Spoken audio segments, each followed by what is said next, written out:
আমার সমস্ত ইউটিউব বন্ধুদেরকে আমার চ্যানেলে স্বাগত জানিয়ে আমি আজকের ভিডিও শুরু করছি। আজ আমি বানাবো চিচিঙ্গে ভাজা। আপনারা ভাবছেন তো এ আর এমন কি জিনিস, খুবই সাধারণ ব্যাপার। তবে এই সাধারণ রেসিপিটাতে অল্প কিছু জিনিস অ্যাড করে করলে খেতে লাগে কিন্তু অসাধারণ। আসুন দেখে নেওয়া যাক আমার আজকের এই দুর্দান্ত স্বাদের চিচিঙ্গে ভাজা রেসিপি। এই সবজিটাকে চিনতে পাচ্ছেন তো? আশা করি সবাই চেনেন। এই সবজিটা অনেকে আমরা চিচিঙ্গে বলি, আবার অনেকে এর নাম হোঁপাও বলি। যে যে নামেই ডাকুক না কেন, আমাদের সেই বিতর্কে গিয়ে লাভ নেই। আজ আমি চিচিঙ্গে ভাজা আপনাদের সাথে শেয়ার করব। তার জন্য চিচিঙ্গের উপরে যে পাতলা স্কিনটা থাকে ওটাকে আমি চেঁচে নিয়েছি। চেঁচে চিচিঙ্গিটাকে লম্বা লম্বি আমি কেটে নিয়েছি। কেটে নিয়ে ভেতরের যে দানা থাকে সেটাকে ফেলে দিয়ে এরকম সরু সরু করে আমি এটাকে কেটে নিয়েছি। তবে চিচিঙ্গে যদি কচি হয় তাহলে কিন্তু ভেতরের দানা ফেলার দরকার পড়ে না।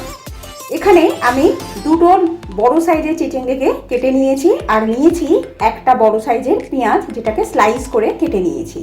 আসুন দেখে নিই এবার আর কি কি লাগে আমাদের রান্নাটা করতে। কড়ার মধ্যে দিয়ে দিচ্ছি সর্ষের তেল। তেল গরম হয়ে গেলে এর মধ্যে আমি ফোড়নের জন্য দিয়ে দিচ্ছি কালো জিরে। প্রায় হাফ টিস্পুনের মতো কালো জিরে আমি এতে অ্যাড করে দিলাম। ফোড়নটা হয়ে গেলে এর মধ্যে আমি কেটে রাখা চিচিঙ্গেটা অ্যাড করে দিচ্ছি। এবার এই একই সাথে আমি পেঁয়াজটাও অ্যাড করে দিলাম। এবার দিয়ে দিচ্ছি হলুদ, প্রায় হাফ টিস্পুনের মতো। এবার সব কিছু আমি নাড়াচাড়া করে নেব। প্রথমেই আমি নুন অ্যাড করছি না। নুন অ্যাড করলে চিচিঙ্গে থেকে বেশ কিছু পরিমাণ জল বেরিয়ে যায়। সামান্য কিছু সময় নিয়ে আগে চিচিঙ্গাটাকে একটু ভাজা করে নেব, তারপরে নুন অ্যাড করব।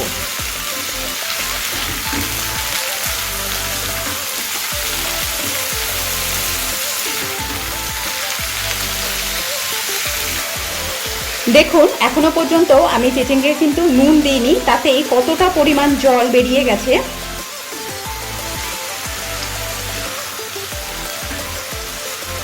গ্যাসের ফ্লেমটা মিডিয়াম টু হাইতে রেখে আমি এটাকে অল্প কিছুক্ষণ ভাজা করে নেব। চিচিঙ্গাটা ভাজতে ভাজতে আমি একটা মশলা তৈরি করে নিচ্ছি। তার জন্য একটা মিক্সার গ্রাইন্ডারের মধ্যে আমি অ্যাড করে দিচ্ছি 1/4 কাপ সাদা তিল। প্রথমে তিলটাকে জল ছাড়া আমি একবার শুকনো ঘুরিয়ে নেব। তারপর অল্প অল্প জল অ্যাড করে এর একটা ঘন পেস্ট আমি তৈরি করে নেব। দেখুন তিলটা ঠিক এরকম একটা ড্রাই পেস্ট তৈরি হয়েছে।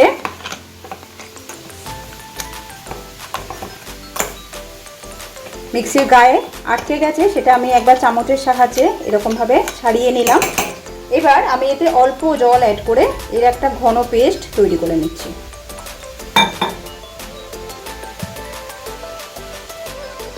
ঠিক এরকম একটা ঘন পেস্ট আমাদের তৈরি করে নিতে হবে।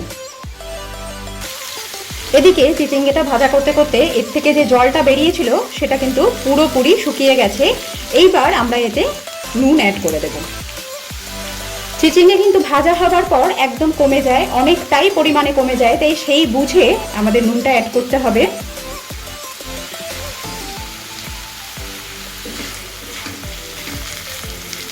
এবার গ্যাসের ফ্লেমটা মিডিয়ামে রেখে ভালোভাবে চিচিঙ্গাটাকে ভেজে নেব।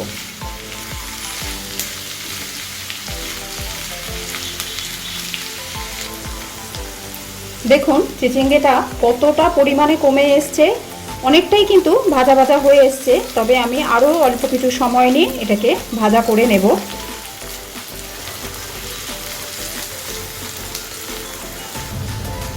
চিচিঙ্গে যখন প্রায় ভাজা ভাজা হয়ে আসবে সেই সময় এতে সামান্য পরিমাণ একটুখানি চিনি আমি অ্যাড করে দিচ্ছি।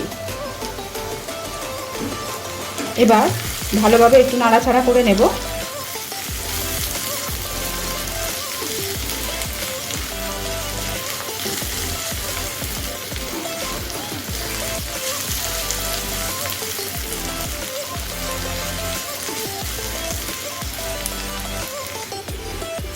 চিচিঙ্গে যখন ভালোভাবে ভাজা হয়ে যাবে ঠিক এই সময় আমি এর মধ্যে বেটে রাখা তিল অ্যাড করে দেব।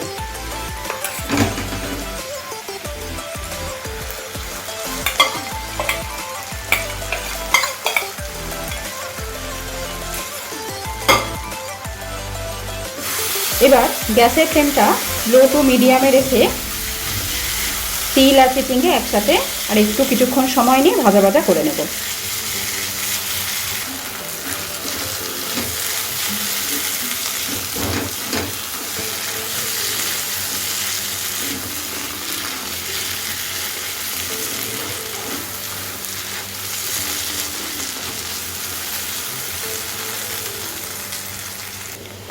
তিলটা দেবার পর আরও প্রায় 1.5 থেকে 2 মিনিট সময় নিয়ে আমি লো টু মিডিয়াম ফ্লেমে ভাজা করে নিয়েছি। এবার আমি গ্যাসের ফ্লেমটাকে অফ করে দিলাম। আমাদের চিচিঙ্গে ভাজা একদম রেডি।